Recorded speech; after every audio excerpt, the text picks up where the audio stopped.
ஏற்படுத்திய வெள்ள அனர்த்தத்தில் வடமாகாண சபையினுடைய உதவிகளை இந்திய துணை தூதுவராலயம் நிராகரித்திருப்பதான செய்திகள் வெளியாகி இருக்கின்றன.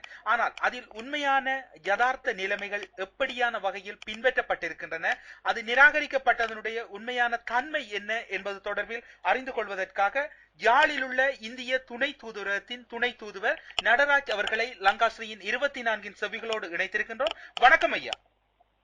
வணக்கம். வடமாகாண சபையிலிருந்து தமிழகத்துக்கான உதவிகளை இந்தியா நிராகரித்திருப்பதான ஒரு செய்திகள் வெளியாகியிருக்கின்றன. அதனுடைய உண்மை தன்மை என்ன? அதாவது 2 நாட்களுக்கு முன்பு வடமாகாண முதலமைச்சர் மாண்புமிகு முதலமைச்சர் அவர்கள் என்னிடம் இதை பற்றி கேட்டார்கள். அதாவது வடமாகாண தமிழ் மக்கள் இப்படி நிவாரண நிதி, நிவாரண பொருட்கள் போன்றவை அனுப்ப ஆசைப்படுகின்றோம் நமது உறவுகளுக்கு என்று கூறினார்கள். அப்பொழுது அதன் பிறகு நான் அரசாங்கத்திடம் அதை என்ன செய்ய வேண்டும் என்று கேட்டறிந்து, அதாவது இந்தியாவின் மத்திய அரசாங்கம், இந்திய தூதரகம் கொலம்போ மற்றும் தமிழ்நாடு அரசாங்கம் அவைகள் அனைவரிடம் விசாரித்து நான் முதலமைச்சரிடம் நேற்று கூறினேன்.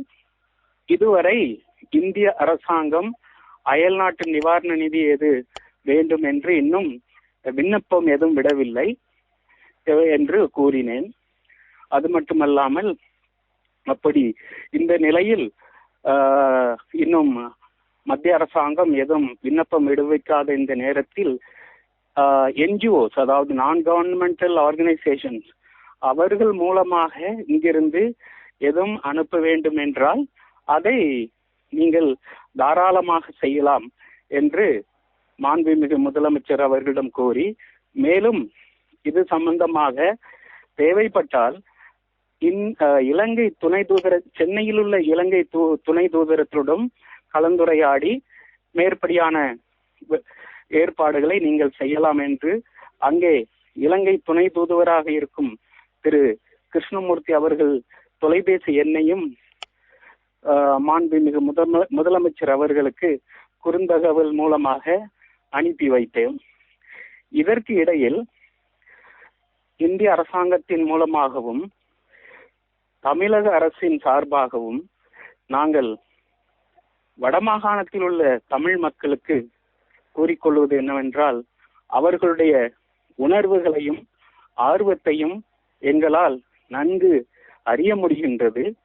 அவர்களுக்கு நாங்கள் எப்பொழுதுமே நன்றி உடையவர்களாக இருப்போம் என்று இந்த வேளையிலே கூறிக்கொள்கின்றேன். லங்காஸ்ரீயின் 24 செவிகளோடு இணைந்து கொண்டு வெள்ள நிவாரண பணிகளில் உண்மையாக இடம்பெற்ற சம்பவம் என்ன என்பது தொடர்பில் விரிவாக விளக்கம் அளித்தமைக்காக விசேட நன்றிகளோடு உங்களிடமிருந்து விடைபெற்றுக் கொள்கிறோம். நன்றி, வணக்கம்.